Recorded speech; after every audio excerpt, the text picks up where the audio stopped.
नमस्कार, आप देख रहे हैं एएनबी न्यूज और मैं हूं आपके साथ चंद्रशेखर त्रिशूल।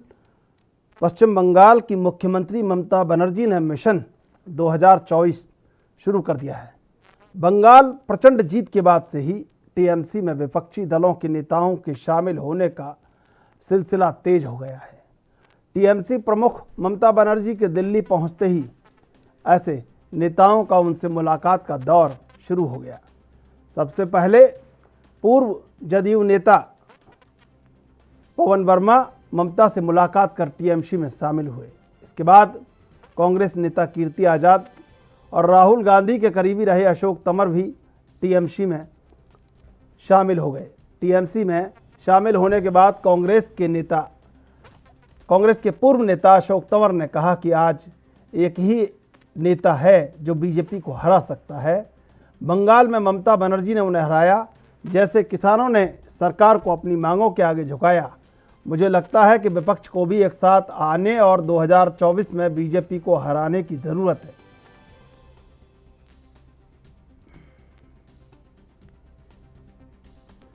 ममता बनर्जी बंगाल की जीत के बाद कहीं ना कहीं एक सियासी दौरे पर निकल पड़ी हैं और गोवा में लुइजिनो फ्लेरियो और सुष्मिता देव बंगाल में, उसके बाद कीर्ति आजाद और अशोक तंवर हरियाणा, बिहार, निश्चित रूप से एक रूट चार्ट पर चल रही हैं। ये 2024 का रूट चार्ट, ये 2024 का रोड मैप, जिसे ममता बनर्जी ने कहीं ना कहीं अपने आप को कद्दावर करने के लिए और दिल्ली को टक्कर देने के लिए तैयार कर लिया है। और ऐसे में जो महागठबंधन है उसका कई बार बैठकों के बाद भी जब न्यूनतम साझा एजेंडा तैयार नहीं हो पाया, तब निकल पड़ी हैं ममता बनर्जी राइटर्स बिल्डिंग से दिल्ली की ओर। और जिस तरह वो लगातार पुराने मोहरों को अपनी ओर किए जा रही हैं, निश्चित रूप से ये रणनीति उनके जहन में कहीं ना कहीं है कि आखिर हमला कैसे करना है। और इसी सियासी हमले की उधेड़-बुन में गोवा से लेकर बिहार और दिल्ली ममता बनर्जी अपना आगाज कर चुकी हैं।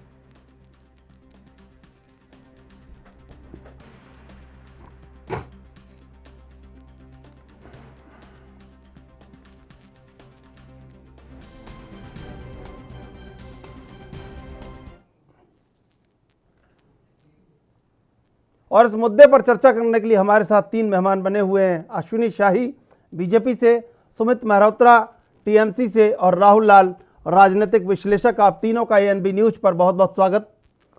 सबसे पहले हम टीएमसी के प्रवक्ता के पास चलेंगे, सुमित मेहरोत्रा जी। दरअसल ये जो मोहरे जोड़े जा रहे हैं और ये जो गोवा से लेकर बिहार और दिल्ली तक की यात्रा है, इसके राजनीतिक मायने क्या है?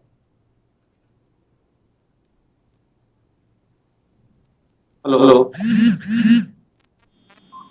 आवाज मिल पा रही है आपको सुमित जी?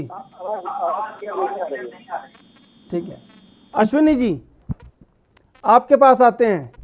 ये जो ममता बनर्जी की दौड़ है, बंगाल के बाद गोवा, लुइजिनो फ्लेरियो और फिर कीर्ति आजाद और अशोक तंवर कहीं ना कहीं अकेले लड़ने के मूड में है इस बार दिल्ली में, क्योंकि महागठबंधन में वो रिस्पांस मिला नहीं उन्हें। और अब उनको लगता है कि कहीं दिल्ली की राजनीति भी करनी चाहिए थोड़ी बहुत। कैसे देखते हैं पूरे मामले को? चंद्रशेखर जी, देखिए, ये लोकतंत्र है और भारतीय लोकतंत्र बड़ा ही मजबूत और बेहतर है। इसमें बहुत सी राजनीतिक पार्टियां हैं। आज ममता बनर्जी जी को ये लग रहा है कि कांग्रेस एक डूबती हुई नाव है, तो हमको नेतृत्व, क्योंकि राहुल गांधी का जो नेतृत्व है वो उनको बर्दाश्त नहीं है और न वो स्वीकार्य है। इसलिए अब जितने भी वहाँ उधर के नेता हैं, इनके तरफ भी रुख कर रहे हैं और अपने आप को विपक्ष का एक बेहतर चेहरा बनाने की तरफ ममता जी लगी हुई हैं। और जिसमें अपने पार्टी का वो विस्तार कर रही हैं, चाहे वो गोवा हो या दिल्ली हो या अपना बंगाल हो, तो हर जगह विस्तार करने का सबको हक है, सब लोग करना चाहिए। लेकिन सबसे बड़ी समझने वाली बात यह है कि कांग्रेस का क्या होगा, ये देखने वाली चीज है, क्योंकि कांग्रेस के लोग जो है कुछ टूट कर भाजपा की तरफ जा रहे हैं, कुछ टूट कर उधर चले जाएंगे, तो कांग्रेस का क्या होगा, ये सोचने वाली बात। और उससे भी बड़ा प्रश्न है, जो राहुल गांधी स्वयं प्रधानमंत्री बांधकर बैठे हुए हैं अपने आप को, वो चाहते हैं, वो सोचते हैं कि अगर हम विपक्ष का एक गठबंधन हो जाएगा तो सभी दलों के नेता हम हो जाएंगे। तो आज इन सब चीजों से ममता बनर्जी ने उनको एक सबक दे दिया है कि आज वो कोई नेता स्वीकार करने के लिए तैयार नहीं। उसके बारे में एक बयान भी दिया था उन्होंने कि कांग्रेस अब जो है सिर्फ ट्विटर तक सिमट कर रह गई है, इसलिए कांग्रेस का कोई आने वाले दिनों में कुछ होने वाला नहीं है। तो अपने दल को, अपने परिवार को वो बढ़ाने पर लगी हुई हैं, जिससे कि उनको एक मजबूत नेत्री के रूप में जाना जाए भारत में, और भारतीय जनता पार्टी का वो गठबंधन, मतलब जो विरोधी गठबंधन है, उसके वैकल्पिक नेता के रूप में उभर कर आ सके। जी, बहुत साफ गोई से आपने अश्विनी शाही जी विश्लेषण किया है ममता बनर्जी के रोडमैप का। राहुल जी, ये जो राजनीतिक महत्वाकांक्षा है उपचुनाव के बाद ज़्यादा बलवती हो गई है, और शायद ये तमाम दौरे उसी की एक वानगी हैं इस समय। देखिए त्रिशूल जी, आप बिल्कुल सही कह रहे हैं, क्योंकि अगर हम लोग वोट प्रतिशत के मामले को देखते हैं अगर, तो भारतीय जनता पार्टी ने विधानसभा चुनाव में वो 38% वोट शेयर पश्चिम बंगाल में लेके आए थे। लेकिन अभी जब उपचुनाव हुआ तो आप देख लीजिए कि इनके वोट शेयर वहां से 38% से गिर के सीधे 14.5% पे पहुंच गए। तो एक तरह से इनके जो जीते हुए सीट था वहां पे भी मार्जिन जो है कि वो मार्जिन है, वो काफी बड़ा मार्जिन है। तो स्पष्ट है कि इस प्रकार से जब परिणाम आते हैं तो वो कोई क्षेत्रीय पार्टी को वो परिणाम पर्याप्त हो तो वो काफी अप्रत्याशित होता है। उसके बाद वो एक तरह से राष्ट्रीय महत्वाकांक्षा होता है उनका। और ममता बनर्जी ने तो काफी पहले स्पष्ट कर दिया था, जब वो मुख्य चुनाव विधानसभा के हो रहे थे और जब उनको वो पहले से पिछले विधानसभा चुनाव से वो ज्यादा सीटें लेकर आई, तो उसके पहले चुनाव प्रचार में वो स्पष्ट कर रहे थे कि अभी यहाँ पे और फिर आगे दिल्ली में। तो उन्होंने अपनी महत्वाकांक्षा को कभी भी त्रिशूल जी छुपाने का प्रयास नहीं किया, और इसलिए हम लोग देख रहे हैं कि चाहे गोवा हो, चाहे देश के अलग अलग हिस्से हो, जो भी दूसरे पार्टियों के महत्वपूर्ण असंतुष्ट नेता हैं उन सबों को वो तृणमूल कांग्रेस में भर्ती कर रही है। सुमित जी, आवाज मिल पा रही है आपको? थोड़ा सा क्लियर करा दीजिए, मैं थोड़ा सा इनका सुन भी नहीं पाया हूँ, क्लियर करा दीजिए। बिल्कुल सुमित जी, आपसे चर्चा जारी रखेंगे, पहले लेते एक छोटा सा ब्रेक के बाद फिर हाजिर होते हैं।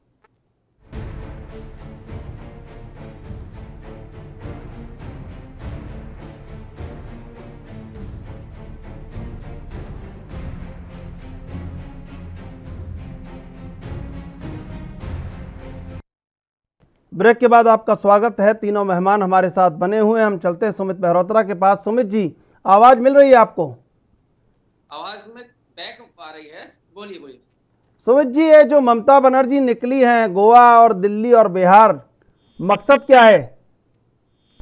देखिए, सभी को वही के बाद देख रहा है कि जिस तरीके से बंगाल में जीत मिली है, वहां की जनता ने वोट देकर के माननीय ममता जी को जिताया है, तो अब पूरे देश की निगाहें हैं 2024 के ऊपर। इस देश के अंदर जिस तरीके से काम चल रहा है, माननीय मोदी जी बैठ करके छोटे छोटे वादे करते हैं, कभी कुछ कहते हैं, कभी कुछ कहते हैं। आज किसान भाइयों के ऊपर इन्होंने जिस तरीके से स्टैंड लिया है, 750 किसान हमारे भाई शहीद हो गए थे, उसके बाद अब जाके कहते हैं कि हम वापस लेंगे बिल। तो अभी तक बिल भी वापस नहीं लिया है, इसे संसद के अंदर वापस लें, उसके बाद एमएसपी के ऊपर बात करें, तब जाके होगा। अभी भी धोखे में रख के काम कर रहे हैं। चुनाव है, चुनाव के वक्त इन्होंने इस तरीके का स्टैंड लिया है, ये भी देखा जाएगा। पर अब देश की निगाह पूरे देश की निगाह, जनता की निगाह माननीय ममता दीदी के ऊपर है कि एक ईमानदार नेत्री को देख रहे हैं। अगला चुनाव जो 2024 का चुनाव होगा प्रधानमंत्री के रूप में, जनता।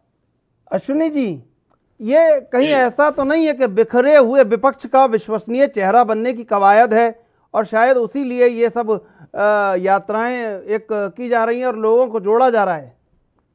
देखिए, हमारी पार्टी का कारवा बढ़ रहा है, हम लोग पार्टी सुमित जी, मेरा सवाल अश्विनी जी से है। सुमित जी, नहीं, मेरा सवाल अश्विनी जी से है। देखिए चंद्रशेखर जी, ये एकदम स्पष्ट कहा आपने कि एक बिखरे हुए विपक्ष चाहे बिखरा हुआ है, लेकिन उसमें एक सबसे बड़ा मूल प्रश्न है हर व्यक्ति अपने दल को मजबूत बनाना चाहता है और आज जितने 16, 17, 18 दल जो मजबूती के साथ एक साथ राहुल जी जिसका नेतृत्व कर रहे थे कुछ दिन पहले अभी किसान आंदोलन में, उसमें से हर व्यक्ति अपने आप को प्रधानमंत्री का दावेदार मानता है। पहले तो ये तय किया जाए कि प्रधानमंत्री कौन होगा। राहुल गांधी होंगे, ममता बनर्जी होंगी, शरद पवार होंगे, कौन होगा? बहुत से ऐसे हैं अभी, मुलायम सिंह यादव का इसका मुद्दा ये नहीं है। आज देश महंगाई की ओर जा रहा है। सुमित जी सुन लीजिए। बहुत अच्छे से आपकी एक एक बात देश के कोने कोने तक पहुंचाई जाएगी। निश्चित रहिए आप, बिल्कुल समय आपको पूरा दिया जाएगा। जी अश्विनी जी। अभी तो चंद्रशेखर जी कुल मिलाकर कुनबा बढ़ाने की बात हो रही है और उसके बाद आपस में ये लोग विपक्ष में जितने ही लोग हैं ये सब लोग इसीलिए लड़कर मरेंगे कि प्रधानमंत्री कौन होगा, मेरा कहने का जो तात्पर्य था। दूसरी बात आती है इसमें कि अब कांग्रेस देखिए धीरे धीरे क्या स्थिति हो रही है। कांग्रेस कहीं सेल्फ गोल कर रहे हैं मनीष तिवारी, कहीं जो है सलमान खुर्शीद, तो ये नेता भी देख रहे हैं। चूंकि 2-3 बातें होती हैं, बड़ा ही स्पष्ट जो है समीक्षा आपके यहाँ हो रही है, तो मैं बताना चाहूंगा कि जो नेता मूल, जैसे आप एक उदाहरण लेता हूं मैं कीर्ति आजाद जी का। भारतीय जनता पार्टी, उनके पिताजी कांग्रेस से मुख्यमंत्री रहे, उसके बाद उनको यहाँ पर घुटन महसूस हुई या वो नहीं कर पाए भारतीय जनता पार्टी के विचारों का कद्र या जो भी रहा, वो कांग्रेस में गए, कांग्रेस में हाशिए पर रहे। अब उनको अपनी जमीन तलाशनी है तो फिर वो जाएंगे वहां, तो अब वो बिहार से या दिल्ली से ये सब सोचना पड़ेगा। दूसरी बात मैं आता हूं, अभी कहीं कि कोई भी एक ऐसा नेता बता दीजिए, कोई भी एक ऐसा नेता, बंगाल को छोड़ दीजिए, बंगाल की मैं बात नहीं कर रहा हूं। बंगाल में भी बहुत देखिए किस तरीके से भगदड़ मची थी भारतीय जनता पार्टी के तरफ चुनाव में लोगों के आने की, फिर वापस जिसका नहीं हुआ वापस चला गया। तो जो अपना दल छोड़कर दूसरे दल में जाता है फिर वापस जाता है तो वो कदर नहीं होती है।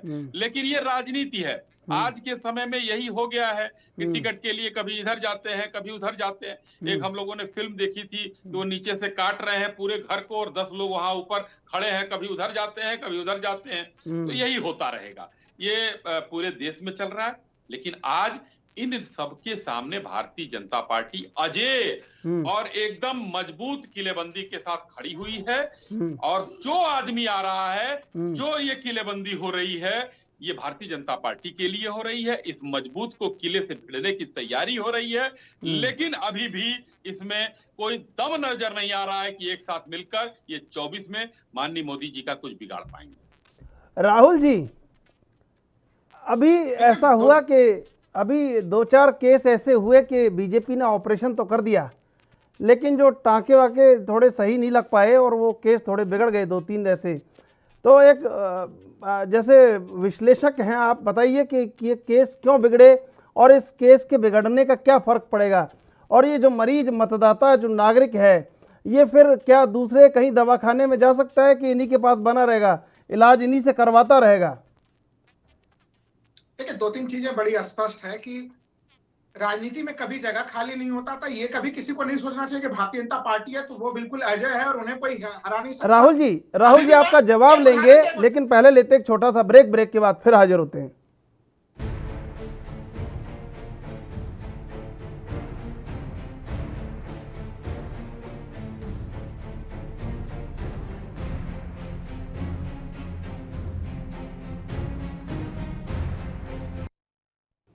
तीनों मेहमान हमारे साथ बने हुए, राहुल लाल अपना जवाब दे रहे थे। जी राहुल जी। मैं कह रहा हूं कि देखिए राजनीति में कभी स्थान रिक्त नहीं होता। मुझे अभी भी याद है 2004 का चुनाव जब शाइनिंग इंडिया के साथ भारतीय जनता पार्टी लड़ रही थी और उसमें अटल बिहारी वाजपेयी को बिल्कुल अजय माना जा रहा था। लेकिन जनता जब निर्णय लेती है और वो अपना जब जनादेश सुनाती है तो उसके परिणाम काफी अप्रत्याशित आते हैं। अभी अगर हम लोग फिलहाल में जो उपचुनाव हुए थे, अगर पश्चिम बंगाल से बाहर निकल के भी अगर उस उपचुनाव के परिणाम को देखते हैं तो राजस्थान में भी काफी चौंकाने वाले परिणाम आए। वहां पे हम लोगों ने देखा कि भारतीय जनता पार्टी जो हमेशा नंबर 2 पे रहती है, एक जगह पे नंबर 3 पे आ गई, एक जगह नंबर 4 पे आ गई। नहीं, वहां के तो बहुत, वहां तो क्या है कि वहां थोड़ी हठधर्मिता भी रही है, थोड़ी सी वहां लोकप्रियता को अस्वीकार कर दिया है दरअसल। हाँ जी, मैं केवल एक चीज कहना चाह रहा हूँ कि देखिए अभी लगभग 250 सीटें ऐसी हैं जहां पे कि लड़ाई जो है वो बीजेपी बनाम कांग्रेस होती है, चंद्रशेखर जी। और इसके अलावा जो एक तरह से जिस तरह से ममता बनर्जी एक्टिव है तो एक तरह से हमें अभी ऐसा नहीं दिख रहा कि विपक्ष में कौन बनेगा मुख्यमंत्री, कौन बनेगा प्रधानमंत्री, ये लड़ाई चलते हुए नहीं दिख रही है। कई बार समझौते प्रत्यक्ष रूप से होते हैं, जिसको कि पार्टियां स्वीकार करती हैं। कई बार समझौते ऐसे होते हैं कि वो पर्दे के पीछे होते हैं, पार्टियां स्वीकार नहीं करती। उदाहरण देता हूं मैं, आप दिल्ली विधानसभा चुनाव के उदाहरण को आप अगर लेंगे, दिल्ली विधानसभा में कांग्रेस कभी भी 10% से नीचे का वोट शेयर नहीं पाती थी। लेकिन जो ये अभी जो पिछले 2020 का जो चुनाव हुआ दिल्ली में, उसमें कांग्रेस का वोट शेयर 4.5% आ गया और बीजेपी के सारे गणित बिगड़ गए। तो हमने यहाँ पे देखा कि कांग्रेस ने कोई बहुत सारे अधिकांश जगहों पे कोई चुनाव प्रचार नहीं किया। और अगर चंद्रशेखर जी, अगर कांग्रेस 10% वोट शेयर वापस ले आती तो दिल्ली में अभी अश्विनी शाही जी की सरकार अभी होती। दिल्ली में अभी हम लोग बीजेपी की सरकार देखते हैं, अभी यहाँ पे हम लोग नहीं देखते आम आदमी पार्टी की सरकार। तो इसलिए देखिए, विपक्ष की रणनीति अभी समय है, विपक्ष अलग अलग तरीकों से रणनीति बनाएगा और उनके पास अभी रणनीति बनाने के लिए, आगे बढ़ने के लिए पर्याप्त समय भी है। नहीं राहुल जी, अगर बंगाली दवाखाने की दवाई ले ली कुछ मतदाताओं ने इलाज कराने के लिए, तो कहीं ना कहीं फिर तो दिक्कत है आगे। अगर ममता बनर्जी अपने आप को इस तरह से बढ़ाती हैं, तमाम जगहों पर जाती हैं, तो फिर देखिए लोकतंत्र में अगर वही विपक्ष का मूल भूमिका निभा रही हो, जनता उन्हें पसंद कर रही है, तब तो फिर वही स्वीकार्य होगा। लोकतंत्र में तंत्रता जनता जनार्दन होती है चंद्रशेखर जी। सुमित जी, बहुत सारी संभावनाएं आपके सामने हैं, लेकिन सबसे बड़ी बात देखिए, सवाल वही है कि अरविंद केजरीवाल कह रहे थे कि दिल्ली में ये करेंगे, वो करेंगे, ऐसा कर देंगे, वैसा कर देंगे। पहली बार शपथ ली तो कहा कि हम चुनाव नहीं लड़ने जाएंगे, अहंकार हो गया है, ऐसा समझेंगे हम अपने आप को। और वो तमाम आत्मविश्लेषण था उसको ताक में रख दिया। उत्तराखंड में मुफ्त की घोषणाएं कर रहे हैं, गोवा जा रहे हैं, तमाम जगह जा रहे हैं। बंगाल पूरी तरह आपका सुरक्षित है, ये आपने तय कर लिया है और दिखा भी दिया है। लेकिन क्या भरोसा कैसे किया जाए? महागठबंधन के पास कोई न्यूनतम साझा एजेंडा नहीं है। अपने अपने स्वार्थ के लिए वो कभी एकजुट हो जाता है, अपने अपने स्वार्थ के लिए अलग हो जाता है।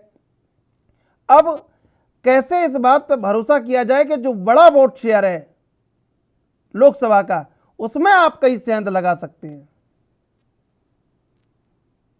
इसमें देखिए, जनता आज देख रही है 2 मई के बाद से जिस तरीके से माननीय ममता दीदी को बंगाल के वासियों ने जिता करके आज बंगाल का मुख्यमंत्री बनाया है। अब सीधे सीधे 2024 के लिए देख रहे हैं कि हाँ, एक ईमानदार नेत्री की हमें जरूरत है, वो है माननीय ममता बनर्जी। नेता की जरूरत है, मुझे ममता बनर्जी। जो कहा वो करा, वहां की बंगाल की जनता के लिए जो कहा वो करा। तो आज अगर हमें देश में जरूरत है एक ईमानदार नेता की, तो हम क्यों नहीं उसे आगे लाएं? क्यों नहीं? हर जना, आज देखिए हर जना जुड़ता चला जा रहा है, किसी भी स्टेट का हो। अभी आज तो ये 3 नेता जुड़े हैं, और भी लाइन में खड़े हुए हैं। कई बीजेपी के नेता हैं, वो भी पार्टी ज्वाइन करने के लिए आ रहे हैं। तो लोग अब विश्वास देख रहे हैं कि माननीय ममता दीदी के नेतृत्व में 2024 का चुनाव हम लोग लड़ सकते हैं और माननीय मोदी जी को बिल्कुल हटा सकते हैं। इन्हें माननीय मोदी जी को हटाने में सक्षम है माननीय ममता बनर्जी। अश्विनी जी, मेरा अभिप्राय कहीं गलत नहीं है कोई, मैं तो उदाहरण दे रहा हूं केवल कि शिवखेड़ा को पढ़ तो लाखों करोड़ों लोग लेते हैं, लेकिन जब वो चुनाव में खड़े होते हैं तो स्थिति बहुत गंभीर हो जाती है। मतदाता बहुत होशियार है, समझता है कि दिल्ली में वोट किसको देना है, लोकसभा में किसको देना है, राज्य में किसको चुनना है। सबसे ज़्यादा अगर कोई विश्लेषण करने वाला इस देश में है तो वो मतदाता है। ऐसा बैलेंस बना रखा है, ना आप उगल सकते हो ना निगल सकते हो। दिल्ली में आपके नीचे अरविंद केजरीवाल बिठा रखा है, उधर उस छोर पे ममता बनर्जी है, इधर शिवसेना है। तो बिल्कुल आपको बैलेंस कर रखा है कि चारों कोनों पे बांध रखा है। अब ऐसे में हम कैसे समझें कि जो वोट शेयर है कहीं लोकसभा का, उसमें कहीं सेंध लग सकती है? देखिए चंद्रशेखर जी, आपने 2-3 बातें कही। एक सवाल आपने राहुल जी से कहा था कि बंगाली दवाखाने की दवा ले लेगा तो मतदाता जो है, तो शायद आपको भी पता है, राहुल जी को भी पता है कि बंगाली दवाखाना, झोला छाप डॉक्टर कहते हैं, उनको सरकार के द्वारा मान्यता प्राप्त नहीं है। तो वो समझ लीजिए कि वो एक लिमिट में ही रह के, वो उसका एक दायरा होता है, उसी दायरे में वो रह जाते हैं। तो ये बंगाली दवाखाना एक दायरे में ही रहेगा। दूसरा, आपने कहा कि उधर शिवसेना बैठा रखा है, इधर वो बैठा रखा है। ये सब लोग पहले नहीं थे क्या? पहले लालू जी की पार्टी थी, मुलायम सिंह जी की पार्टी थी, नवीन पटनायक जी की पार्टी थी, उधर आंध्रा में पार्टियां थी, हर जगह तो पूरे देश में क्षेत्रीय दल हैं। और आज नहीं, पिछले मैं 30-40 साल से ऊपर हो गया बहुदलीय व्यवस्था देख रहा हूं भारत में, बहुदलीय व्यवस्था है। और इधर काफी दिनों से देखिए मतलब एनडीए और यूपीए जो बना है ये बहुदलीय व्यवस्था से ही बना है।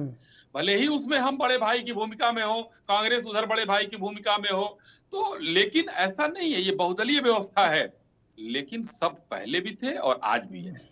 जनता इतनी होशियार है, ये बात आपने जो है बहुत 16% की बात कही, जनता होशियार है, उसको ये पता है कि आज हमारे लिए कौन खड़ा है, देश को संप्रभु कौन बना रहा है, देश को आज जो है, पहले क्या होता था, आज देखिए मनीष तिवारी जी ने एक किताब में लिख दिया कि एक निकम्मी सरकार थी, कुछ नहीं कर पाई। लेकिन आज वो सरकार है कि अगर उरी होता है तो हम घर में घुसकर सर्जिकल स्ट्राइक करने की हैसियत रखते हैं। आज प्रधानमंत्री अरे अश्विनी जी, झूठे वादे मत करिए देश की जनता के सामने, आप ऐसा नहीं चलेगा। अरे सर, ये तो बात बता रहे, कोई बिल थोड़ी ला रहे हैं यहाँ पे सुमित जी, कोई बिल थोड़ी ला रहे हैं अश्विनी जी, यहाँ पे कोई बिल पेश थोड़ी कर रहे हैं, अपनी बात बता रहे हैं। आप भी बताना, आप भी निकल पड़े हो गोवा, दिल्ली, बिहार, झारखंड, सब जगह। और मैंने तो पूछा ही नहीं, मैंने तो आपसे पूछा ही नहीं। को चाहिए एक मजबूत नेतृत्व चाहिए। अरे सुमित जी सुनिए, सुमित जी सुनिए, महंगाई की ओर जा रहा है। अरे सुमित जी सुन तो लीजिए, देश का नेतृत्व करने निकले हैं आप, सुनिए तो सही मीडिया को। मैं ये आपसे कह रहा हूं कि मैंने आपसे पूछा ही नहीं। अब आप सवाल का जवाब सोचना, कई राज्यों में आपने इकाइयां खड़ी की थी 5-5, 10-10 साल पहले, अभी तक भी वहाँ कोई कुछ है नहीं, ऐसा है ना। तो अब आगे बहुत ममता बनर्जी आपको पता है क्या कर रही हैं, वो ऐसे खांटी चेहरे ले रही हैं जो जमीन पर खूब घिस घिस के सालिग्राम होके लड़ सकें। ऐसे कोई चेहरे नहीं है फायर ब्रांड एकदम, जो बिल्कुल चमक दमक कुर्ता वुर्ता पहन के और इधर उधर ये लप्पे झप्पे दे ले। वो बहुत खांटी कार्यकर्ताओं को उस कीर्ति आज़ाद संघर्ष कर लेंगे, 5-50 दिन 100 दिन आंदोलन कर लेंगे, बैठ जाएंगे धरने पे, ऐसे आदमी ढूंढ रही है वो। आपको भी ऐसा ही करना पड़ेगा, बड़ा संघर्ष करना पड़ेगा, ऐसे मत समझिए। 2024 बहुत दूर है, अभी तो बीजेपी बैठी है वहाँ पे। मैं सवाल उनसे पूछ लूंगा, आप बिल्कुल निश्चिंत रहिए कि सवाल उनसे नहीं पूछूंगा मैं। अश्विनी शाही जी को कोई वीटो पावर दे दूंगा, कोई दूर नहीं है। हाँ, अश्विनी शाही जी देखिए, उमा भारती ने कहा कि मैं व्यथित हूँ। देखिए, प्रधानमंत्री को कहना पड़ा कि 11 करोड़ कार्यकर्ताओं, मतलब 11 करोड़ कार्यकर्ताओं की तो आपकी पार्टी है, लेकिन उनको कहना पड़ा, हम कुछ लोगों को समझा नहीं पाए। तो ये आपको भी देखिए आत्मविश्लेषण की बहुत ज़रूरत है। अगर आप कोई ऐसी बात कर दें सार्वजनिक मंचों पे, कहीं डिबेट में, कि हम ये हैं वो है, ऐसा कर देंगे, तो ये आपके लिए भी विश्लेषण का दौर है उपचुनाव के बाद, और जिस तरह ये हुआ है अभी। देखिए, मैं आपको आपके 3 सवाल इसमें निकले जो मेरे समझ में आए। एक तो उपचुनाव की बात कहा आपने, उपचुनाव में पूरा आप एक फिगर निकाल लीजिए, हम जितनी सीट पहले थी उससे 1 सीट हमारी ज्यादा है, ये इसका जवाब। दूसरा, उमा भारती जी की बात, देखिए पार्टी व्यक्ति बड़ी होती है, व्यक्ति बड़ा नहीं होता है कहीं भी, चाहे कोई भी दल हो, संगठन बड़ा होता है, व्यक्ति नहीं बड़ा होता है। मदन लाल खुराना जी बाहर गए, वापस आए, माननीय कल्याण सिंह जी गए, वापस आए, उमा भारती जी गई, वापस आई। भारतीय जनता पार्टी एक ऐसा परिवार है जो अपने लोगों में आंतरिक लोकतंत्र से घिरा हुआ है। कोई भी हमारे यहाँ सब लोग कहते हैं, उसमें उमा भारती जी ने अगर कुछ कहा स्वच्छंद होकर कहा, लेकिन पार्टी पर उसका असर जो है जहां भी होगा हम लोग देख लेंगे। लेकिन आज निर्विवाद रूप से पार्टी में नरेंद्र मोदी जी नेता हैं हमारे, और देश के प्रधानमंत्री भी वही है आज, जो हमको हिंदुस्तान को एक मजबूत राष्ट्र बनाने की तरफ अग्रसर कर रहे हैं। मैं जो कह रहा था, हमारे सुमित भाई ने बीच में बोलकर वो थोड़ा सा फ्लो तोड़ दिया। एक समय ये था, अभी किताब का भी जिक्र हमने किया, एक समय ये था 2014 के पहले हमारे पास 4 दिन का सेना के पास स्टॉक नहीं रहता था लड़ने के लिए। आज 6 महीने से ऊपर का स्टॉक है, जो स्टॉक देश लड़ सकता है। आज अपने लोग, ये किसान आंदोलन पर आपने बात कहा कि उन्होंने कहा कि हम चंद लोगों को समझा नहीं पाए, एकदम स्पष्ट कहा, जो राहुल लाल जी और हमारे बीच में कई बार इस पर तकरार भी हुआ है और हमेशा कहा, लेकिन माननीय प्रधानमंत्री जी के उस वक्तव्य को सुनिए, उसमें उन्होंने ये नहीं कहा है कि हमारा बिल गलत था। उन्होंने कहा कि दिए की रोशनी की तरह साफ चीजों को कुछ लोगों को हम समझा नहीं पाए। कुछ लोग अब कौन सर हैं? वो कुछ लोग देखिए वही देखिए हैं अश्विनी जो जी, विदेश अश्विनी जी, वो कुछ लोग भी आपने क्लासिफाइड कर दिए थे। मैं आपसे जवाब लूंगा, पहले लेते हैं एक छोटा सा ब्रेक, ब्रेक के बाद फिर हाजिर होते हैं।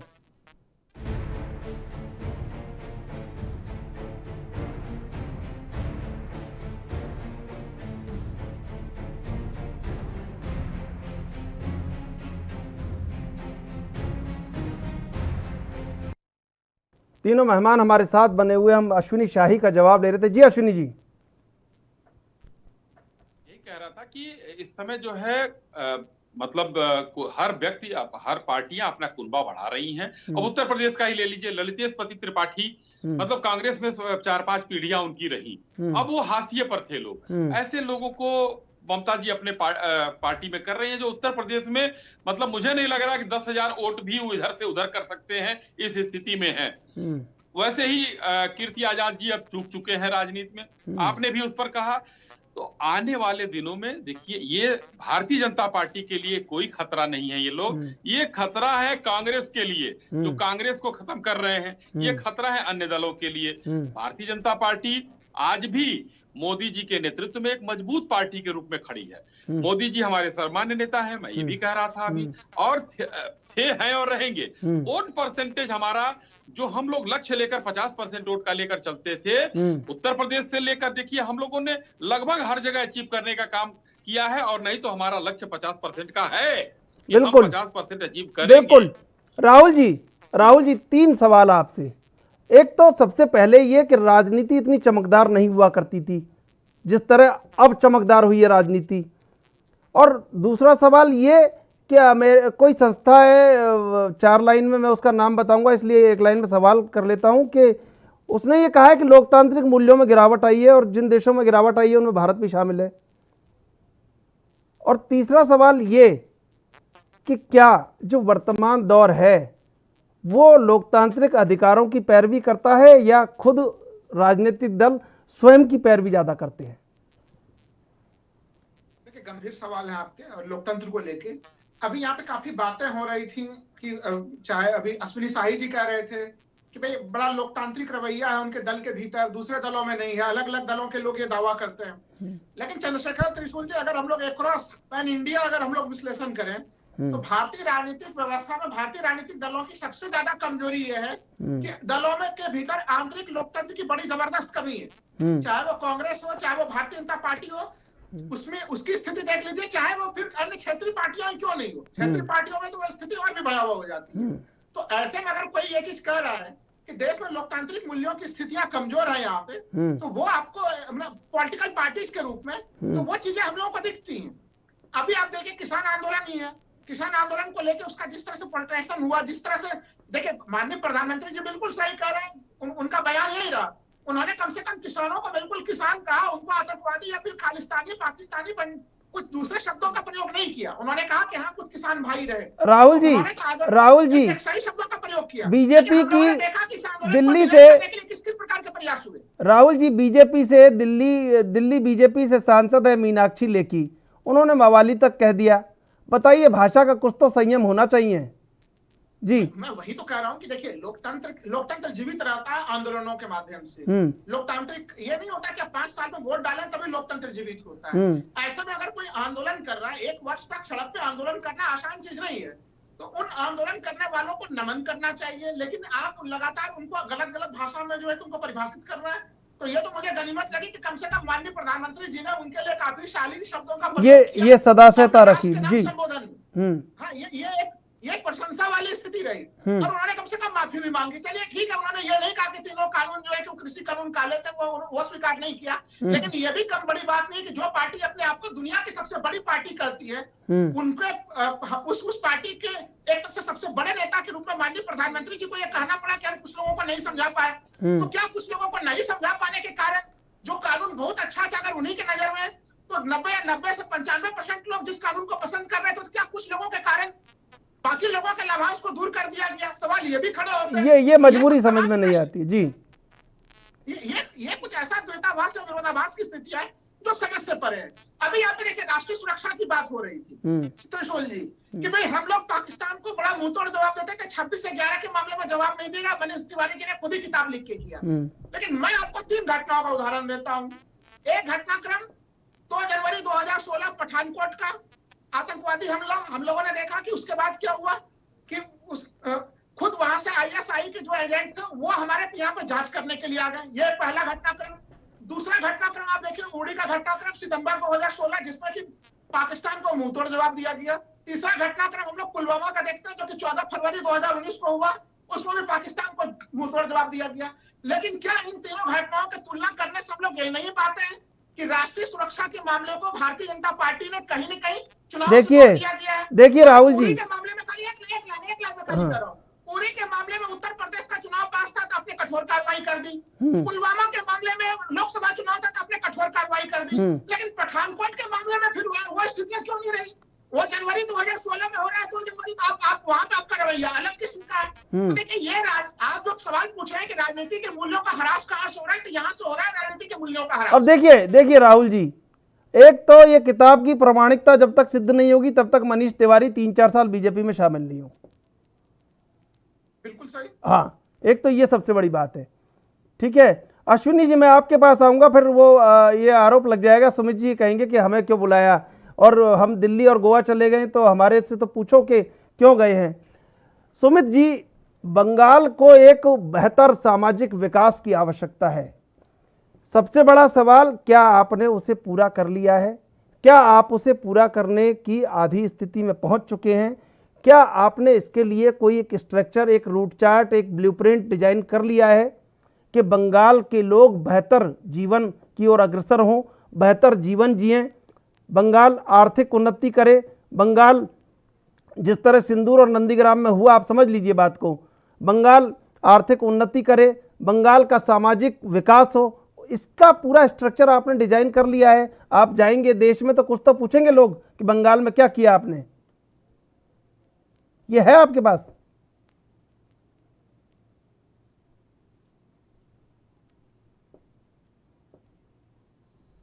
बंगाल में उन्नति हो, ऐसा लोग खुद चाहते हैं पूरा देश उन्नति करे। आज जिस तरीके से हमारे माननीय मोदी जी 2014 के बाद से बैठे हैं, उसके बाद से देश गर्द की ओर जा रहा है। आप देख लीजिए GDP घटती चली जा रही है, महंगाई बढ़ती चली जा रही है। तरक्की कर लेगा। मैं बंगाल की बात पूछ रहा हूँ आपसे। मैं उसी पे आ रहा हूँ मुझे बताने कि जो चीजें चल रही है पुरानी, उसे कैसे ठीक करा जाएगा। बंगाल नहीं, केवल बंगाल नहीं, सारे प्रदेशों को देखा जाए, बंगाल अपने आप में स्टेट है, वहाँ की जनता खुश है, वहाँ की जनता माननीय ममता जी के नेतृत्व में सरकार 3 बार बनाई है। और दूसरी बार भी वहाँ पे चुनाव हो तो मैं आपके चैनल के माध्यम से कहना चाहता हूँ, वहाँ पे भारतीय जनता पार्टी को हार का सामना करना पड़ेगा। एक तो इन्होंने गलत बातें करे वहाँ पे चुनाव में। अरे सर, आप देखिए सर, ये राजनीतिक बात तो अश्विनी शाही जी खूब कर लेंगे, आप भी खूब कर लेंगे। मैं तो आपसे एक बहुत गंभीर संवेदनशील सवाल पूछ रहा हूँ कि बंगाल का जो सामाजिक विकास है, जो आर्थिक विकास है, जो औद्योगिक विकास है, जिस तरह के आपने देखा ना सिंदूर और नंदीग्राम में जो हुआ, तो ये आपने तैयार कर लिया है क्या? ये पूछ रहे हैं बस आपसे। ये तो हमें भी पता है, अभिषेक बनर्जी मुख्यमंत्री बन जाएंगे, ममता बनर्जी बाद में प्रधानमंत्री बन जाएंगी, आपने तय कर लिया है 5 लोग राज्यपाल बना देंगे, 8 लोग मुख्यमंत्री बना देंगे, ये अलग बात है। हम तो ये पूछ रहे हैं जो आप बंगाल में सुन तो लीजिए, आप बंगाल में आप बैठे हैं, वो सब काम कर लिया है क्या आपने? नहीं, जनता तय करेगी। जनता ने ही तय करा था कि माननीय ममता दीदी को भी PM बनाना है, और जनता ही तय करेगी कि माननीय ममता दीदी को PM बनाना है। हम लोग भी जनता का चुनाव होगा। 2024 में जो चुनाव, नहीं, आप जवाब नहीं दे रहे सही से। आप जवाब, राहुल जी, मैं जो सवाल इनसे पूछ रहा हूँ, ये सवाल में कोई अतिशोक्ति आपको लगती है कि कोई अतिशोक्ति अलंकार है? ये तो सहज सरल सा सवाल है। मीडिया की तरफ से काफी सहज सवाल है, और मैं यही कहूंगा कि देखिए, उनको जनता जब इतना प्रचंड बहुमत उनको दे रही है तो उनके साथ साथ अपेक्षाएं भी जुड़ती हैं, क्योंकि ये हम लोग हमेशा हर जगह देखते हैं। जब आपको बहुत ज्यादा प्यार मिलता है तो आपसे उसी गति से आपसे अपेक्षा भी काफी ज्यादा बढ़ जाती है। मैं तो अब यही कहूंगा कि अब हर हालत में तृणमूल कांग्रेस को अब ये आश्वासन देश को देना चाहिए, क्योंकि आप बहुत बड़े शक्ति और बहुत ज्यादा प्यार आपको मिला है वहां पे, तो वहां पे कम से कम अब बंगाल की राजनीति में वायलेंस का कोई जगह नहीं हो, जो हम लोगों ने एक तरह से देखा पुराने दौर से ही देखा, हम लोग जब कम्युनिस्ट का दौर रहा तब भी देखा, इस दौर में भी हम लोगों को दिखा। तो कम से कम एक वहां पे हम लोग बिल्कुल चुनाव को एक लोकतांत्रिक पर्व के रूप में देखें, खुशियां मनाते हुए लोगों को देखें, जो लोगों ने जिस तरह से वोट भी किया है, क्योंकि वोटिंग प्रतिशत में तमाम हिंसा के बावजूद जिस तरह से लोग वोटिंग प्रतिशत करते हैं, बंगाल की जनता बिल्कुल प्रणाम करने योग्य है। लेकिन हाँ, एक पॉलिटिकल वायलेंस का सिचुएशन है जिसके ऊपर पश्चिम बंगाल की सरकार को कठोर कार्रवाई करनी चाहिए। जी अश्विनी जी, देखिए ये जवाब तो देना पड़ेगा सुमित जी को कि जो आर्थिक और सामाजिक विकास है और जो बात कही है पॉलिटिकल वायलेंस की, वो तो कहीं ना कहीं ये दाग हटने चाहिए। ये दाग अच्छे नहीं है बिल्कुल भी। देखिए पॉलिटिकल वायलेंस तो पूरे विश्व ने देखा बंगाल का, और आर्थिक विकास की बात है तो आर्थिक विकास देखिए, एक बंगाल भी समृद्ध प्रदेश है आर्थिक विकास के मामले में, और गुजरात भी है। दोनों से तुलना कर दीजिए तो 2011 के बाद गुजरात ऊपर की तरफ बढ़ा है और बंगाल नीचे आया है। ये मैं नहीं कह रहा हूं, ये देश के आंकड़े कह रहे हैं। प्रति व्यक्ति आय की भी बात की जाए चाहे जो की जाए, वही आप देखिए। अरे देखिए सुमित जी रुक जाइए, अभी मैंने बोल लीजिए ढकना पड़ गया था, इतना विकास आपने करा था गुजरात बोल लीजिए, ढकना पड़ गया था, सबने देखा था वो।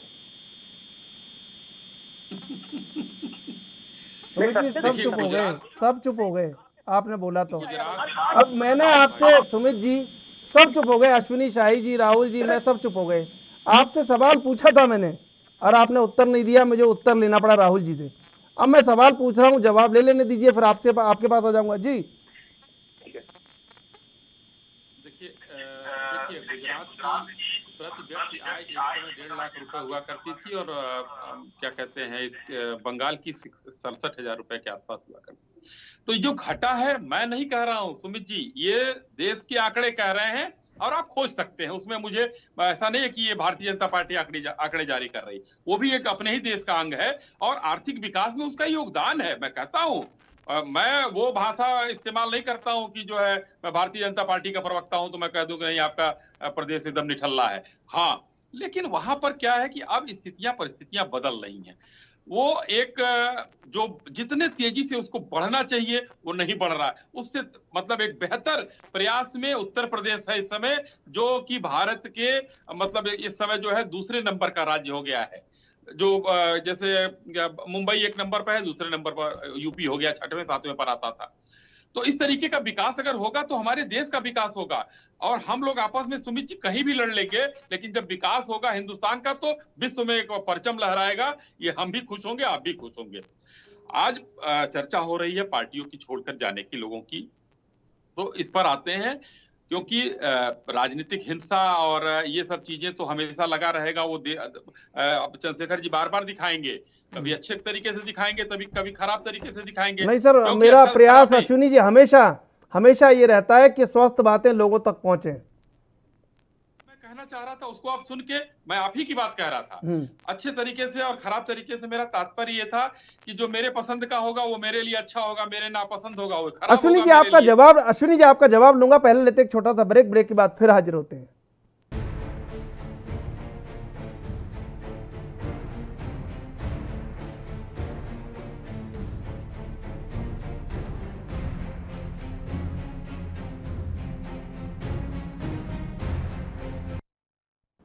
तीनों मेहमान हमारे साथ बने हुए हैं, हम चलते हैं अश्विनी शाही जी के पास। अश्विनी जी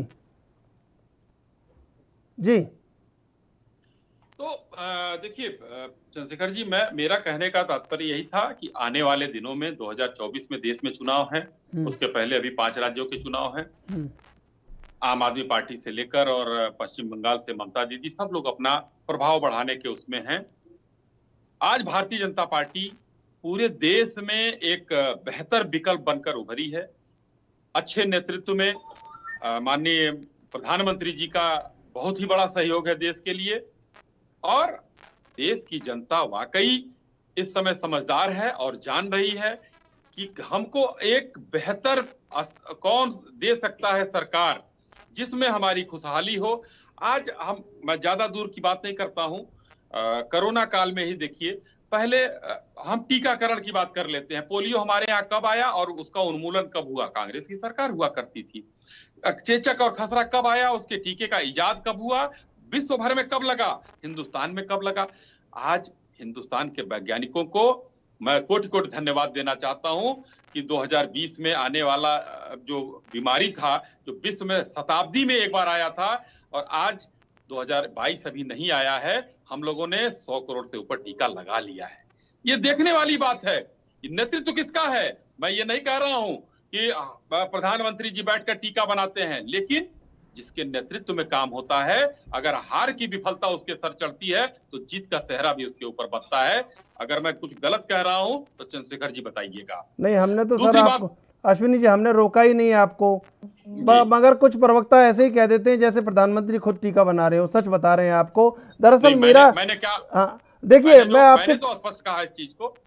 अश्विनी जी, हम जी, चर्चा करते जी। हैं आपसे, आपको कभी लगा कि कभी इधर उधर की बातें, यही नहीं, बात, कभी नहीं। यही बात करते मैंने- हैं कि बातचीत का एक माध्यम है, ये मंच है एक, और इसके जरिए लोगों तक बात पहुंच जाए। सुमित जी, हम आपसे भी वही बात पूछ रहे हैं। दरअसल क्या है, लोगों तक पहुंचाना बहुत ज़रूरी होता है बातों को। बाकी तो सब देख लेंगे, और तो बहुत सारे चैनल है, लोग देख लेंगे, लेकिन हम सहजता से बात करके अगर 2-4 लोगों को हमारी बात समझ में आ जाएगी तो शायद क्या पता आपको भी प्रतिनिधित्व मिल जाए, आपको भी मिल जाए, और आप सब लोग लोकतंत्र की भागीदारी करें और जनता के जो अधिकार है वो सुरक्षित हो जाएं। हमारी जो कोशिश है वो सिर्फ इतनी होती है। जी सुमित जी, अब बताइए, मैंने जो कहा है बड़ा सहजता से जवाब दीजिए। बीजेपी कांग्रेस मत कीजिए, जवाब बड़ी सहजता से दे दीजिए आप। हेलो जी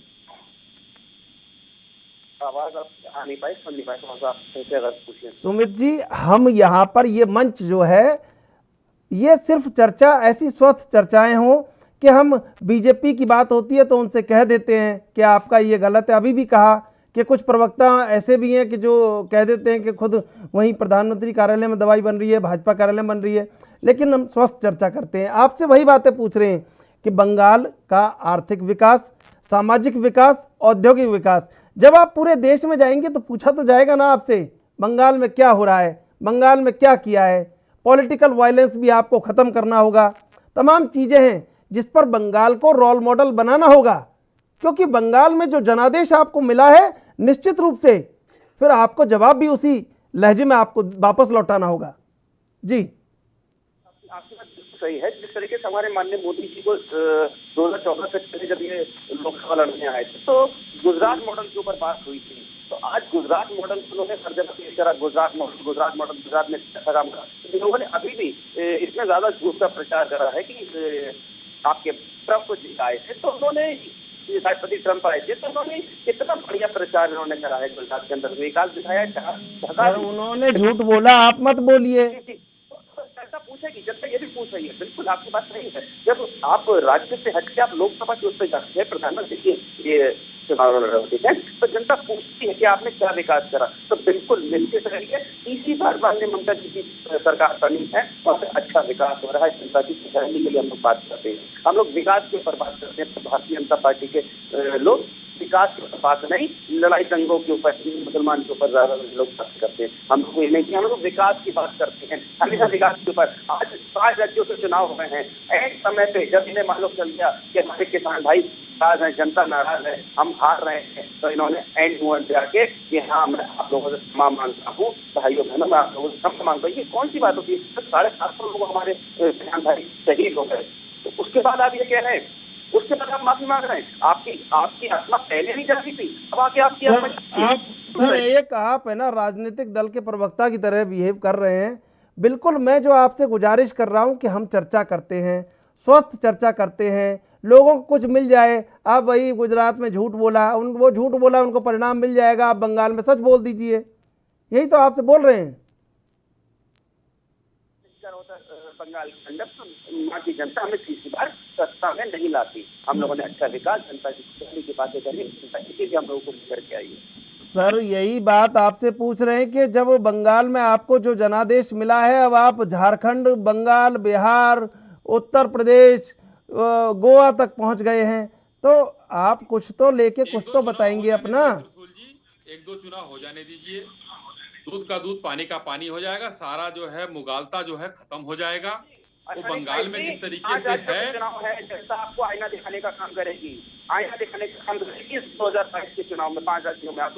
सुमित भाई हम लोग कहीं जा नहीं रहे, हम लोग भी यहीं रहेंगे, पार्टी प्रवक्ता आप भी रहेंगे, हम भी रहेंगे। भी कहा था अभी लोग इसमें विधानसभा चुनाव में भी कहा था कि बंगाल में हम हार रहे हैं, आप जीत रहे हैं।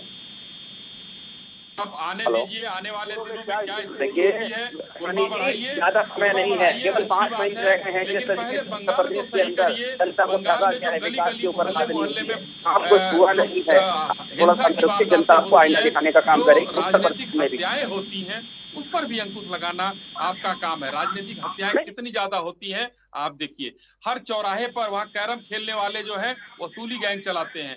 ये आप लोगों ने पीछे से उधार लिया है, वामपंथी ऐसे करते थे, वैसे आज भी तृणमूल का झंडा हर चौराहे पे लगता है। वहां पर 10 इलाके के जो है बेरोजगार नौजवान जिनको उस कमाई, लूट की कमाई से हिस्सा मिलता है, वो वहां पर दिन भर बैठकर, मैंने बंगाल को बड़े नजदीक से देखा है, मैं बड़े नजदीक से देखा है और पूरे जिले को, कई जिलों को देखा है मैंने, यहाँ पर ये काम होता हो गया, कुछ नहीं है, डर लग गया है। हमें मालूम है भारतीय जनता पार्टी को डर सता रहा है कि देखिए अब हम 3 सीट से 77 सीट पहुंच गए।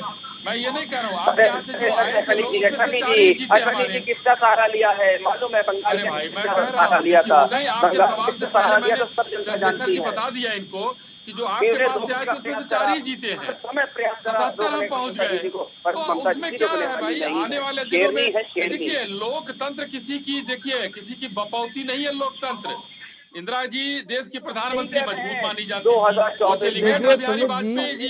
देखिए सुमित जी वो निश्चित रूप से शेरनी है, कोई शेर है, जंगल राज थोड़ी चाहिए, हमें तो लोकतंत्र चाहिए, इस देश के जनता को उसका अधिकार चाहिए, जंगल राज थोड़ी चाहिए कोई। बगल में आपके है टाइगर रिजर्व, सुंदरवन।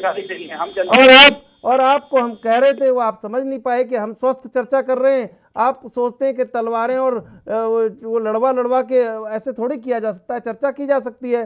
बहरहाल समय समाप्त हो रहा है। आप दोनों का बहुत बहुत धन्यवाद, सुमित जी, अश्विनी जी। 2 पंक्तियां चरितार्थ हो जाती हैं जब राजनीति में इस तरह की बात होती है कि राजनीति का असली चेहरा बहुत घिनौना लगता है, सिंहासन के आगे भारत सबको बौना लगता है। बहरहाल देश विदेश की ताज़ा तरीन खबरों के लिए आप देखते रहिए ANB न्यूज।